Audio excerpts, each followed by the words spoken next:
The guy on the right is an American pilot, and the one who caught him is a Vietnamese. The pilot is taller than the Vietnamese, but he doesn't dare to stand up straight because he was captured in the jungle near Vietnam, and only by showing submission can he stay alive. He was taken to a village where he tried to keep smiling to appear friendly and well-behaved. When ordered to sit, he sat obediently. The soldiers made him lie flat on the ground and tied his limbs. He said he needed to use the restroom, but nobody understood him. After more than 10 hours, he finally wet his pants, but no one gave him a change of clothes. They took him into the jungle, tied him to a tree, and fired at him. The bullets didn't hit him, they were just trying to scare him. The pilot cursed loudly and the Vietnamese came close and fired a shot right next to his ear.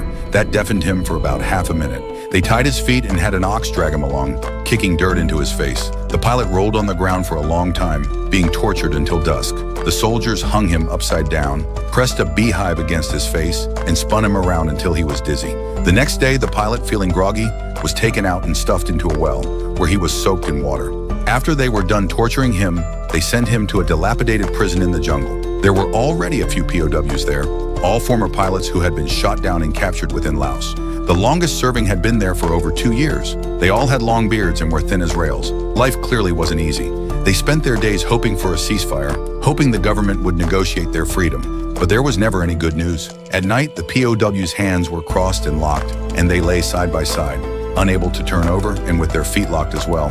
Because the food was so bad, one guy with a weak stomach would soil himself every night. The pilot wanted to solve this problem for everyone. He needed a nail, but where could he find one? The entire prison had only one, on the roof of the shed where the Laotians usually stayed. The pilot had his fellow prisoners scattered to distract the guards. Soon only a friendly jailer was left in the shed. The pilot ran over, pretending to borrow toothpaste to brush his teeth to make the jailer happy, while secretly pulling out the nail with his other hand. Back in the cell, he used a rock to sharpen the nail, gradually turning it into a needle.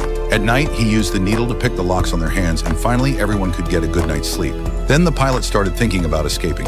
He noticed the prison's weak security and figured it wouldn't be hard to break out. But the other POWs told him that escaping wasn't the hard part. The real challenge was crossing the jungle without water or food.